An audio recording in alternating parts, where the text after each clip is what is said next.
हरतालिका तीज व्रत कथा। एक बार भगवान शिव ने माता पार्वती जी को उनके पूर्व जन्म का स्मरण कराने के उद्देश्य से हरतालिका तीज व्रत के महात्म्य की कथा कही थी।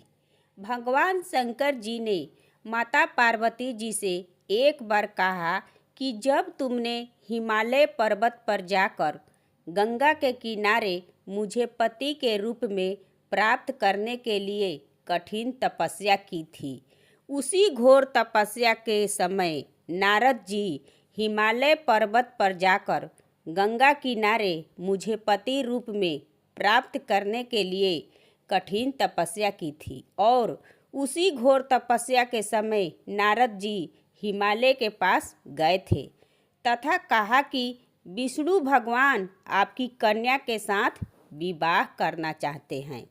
इस कवि के लिए मुझे भेजा है। नारद की इस बनावटी बात को तुम्हारे पिता ने स्वीकार कर लिया। तत्पश्चात नारद जी विष्णु के पास गए और कहा कि आपका विवाह हिमालय ने पार्वती के साथ कराने का निश्चय कर लिया है। आप इसकी स्वीकृति दे। नारद जी के जाने के पश्चात पिता हिमालय ने तुम्हारा विवाह भगवान विष्णु के साथ तय कर दिया है।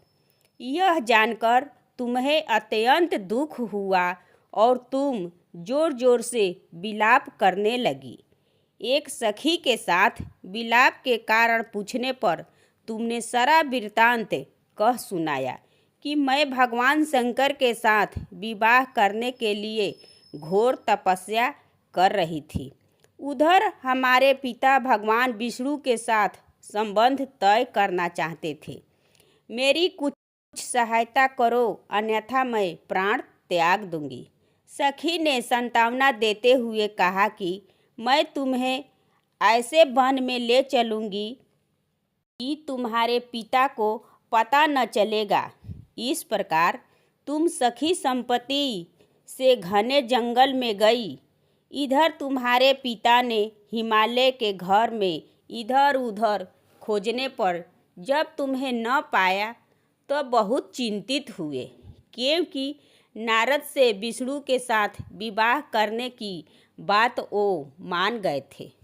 वचन भंग की चिंता ने उन्हें मूर्छित कर दिया।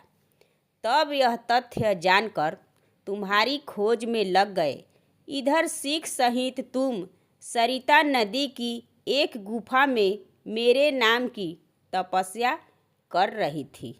भाद्र पक्ष मास के शुक्ल पक्ष की तृतीया तिथि का उपवास रहकर तुमने शिवलिंग पूजन तथा रात्रि जागरण भी किया। इससे मुझे तुरंत तुम्हारे पूजन स्थल पर आना पड़ा। तुम्हारी मांग और इच्छा के अनुसार तुम्हें अर्धांगिनी रूप में स्वीकार करना पड़ा। प्रातः बेला में जब तुम पूजन सामग्री नदी में छोड़ रही थी तो उसी समय हिमालय राज उस स्थान पर पहुंच गए। वे तुम दोनों को देखकर पूछने लगे कि बेटी तुम यहाँ कैसे आ गई। तब तुमने विष्णु विवाह वाली कथा सुना दी। यह सुनकर वे तुम्हें घर लेकर आए और शास्त्र विधि से तुम्हारा विवाह मेरे साथ करा दिए। उसी दिन से जो भी स्त्री इस व्रत को परम श्रद्धा से करेगी उसे तुम्हारे सामने ही अचल सुहाग मिलेगा। हरतालिका तीज का व्रत भाद्र पक्ष शुक्ल तृतीया को शिव और पार्वती को पुनर्मिलन के उपलक्ष्य में मनाया जाता है।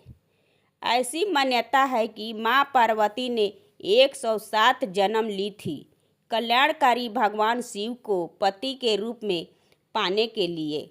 माँ पार्वती के कठोर तप के कारण उनके 108वें जन्म में भोले बाबा ने पार्वती जी को अपनी अर्धांगिनी के रूप में स्वीकार किया था।